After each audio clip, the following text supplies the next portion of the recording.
Allahu është ai i cili vërteton që i fshin të këqijat, që ua fal të këqijat robëve të tij dhe që din se çfarë dhe që di çfarë bëjnë njerëzit, e di çfarë bëni.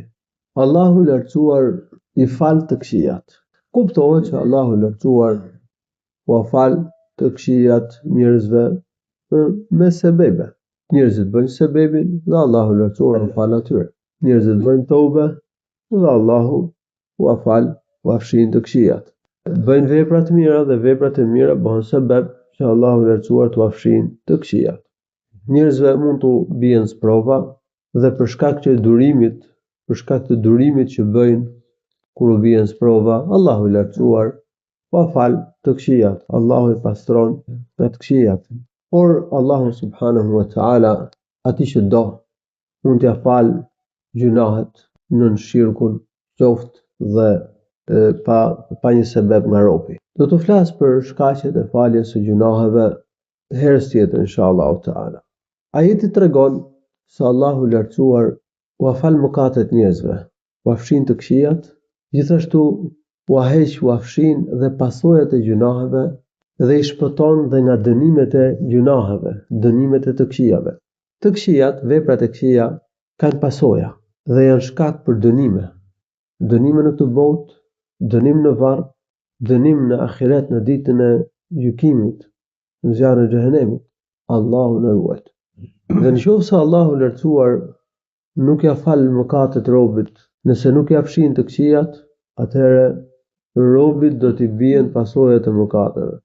Do të vuaj pasojat, do të vuaj dënimet e mëkateve në këtë botë dhe në botën tjetër. Nga pasojat e mëkateve për shembull në këtë botë është poshtrimi. Nga pasojat e mëkateve janë mëkate të tjera. Njëri bën mëkat, bën vepër të keqe dhe dënohet me vepra të tjera të këqija. Është bërë shkaktar vet. Në këtë kuptim Allahu i lartësuar e mban këtë njeri në rrugë gabuar. Allahu e çon në rrugë të gabuar. Allahu ja shton humjen sepse ky ka bën mëkat. Pra kjo është nga pasojat e mëkateve. Shumë njerëz nuk e dinë se mëkatet që bëjnë njerëzit janë pasojat mëkateve të mëparshme që kanë bërë. Mëkati sjell mëkatin. Në anë tjetër vepra e mirë sjell vepra të mira. Veprat e mira bëhen sebeb që Allahu t'ia mundsojë njeriu të bëjë më shumë vepra të mira, të vazhdojë në veprat e mira.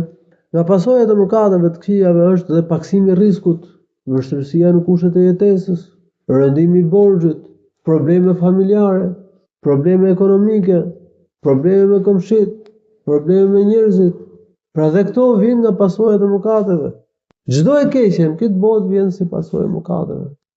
Dënimet vijnë si pasojë e mëkateve dhe dënimet në ahiret gjithashtu vijnë si pasojë e mëkateve. Kështu që Allahu i lartësuar ua fal të këqijat robëve të tij, i ruan nga pasojat e të këqijave dhe i shpëton dhe nga dënimet e veprave të këqija. Duke qenë se njeriu toben mund ta bëjë me çiltërsi, por mund mos jetë tobja e çiltër. Mund t'i braktisë gjunahet për hir të Zotit, po mundet që ta braktisë diçka jo për hir të Zotit. Allahu i lartësuar ka thënë fundin e ajetit: "Wa ya'lamu ma taf'alun." Allahu e di çfarë bën. Allahu i di zemrat e njerëzve. Allahu e di realitetin. Nëse njeriu shprehet që ka bërë tobe me gojë, po nuk ndjen keqardhje në zemër që ka bërë mëkatin, dhe nuk ka vendosur ta heqë dorë nga ky mëkat me zemër, dhe realisht nuk e ka braktisë mëkatin, kjo tobe nuk i quhet. S'ka vlerë, nuk është tobe e çiltër kjo, nuk është tobe të losur.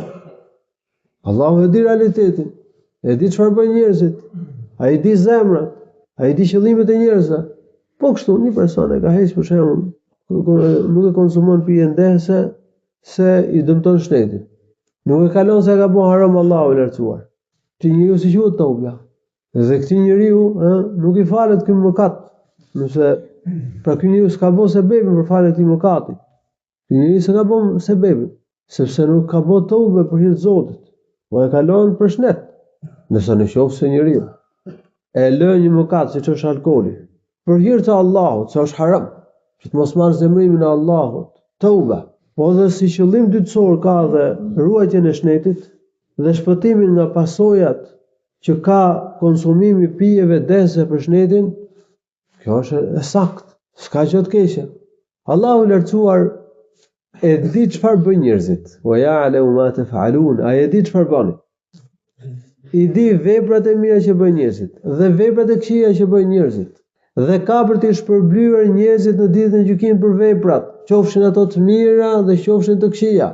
Përderisa Allahu i lartësuar e di gjithçka, atëherë ne duhet të ruhemi nga të këqija, ne të bëjmë vepra të mira.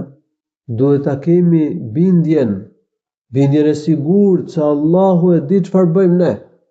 Allahu na sheh, Allahu na dëgjon, Allahu na mbikëqyr, veprat tona shnohen dhe ne do të ballafaqohemi me veprat në ditën e gjykimit.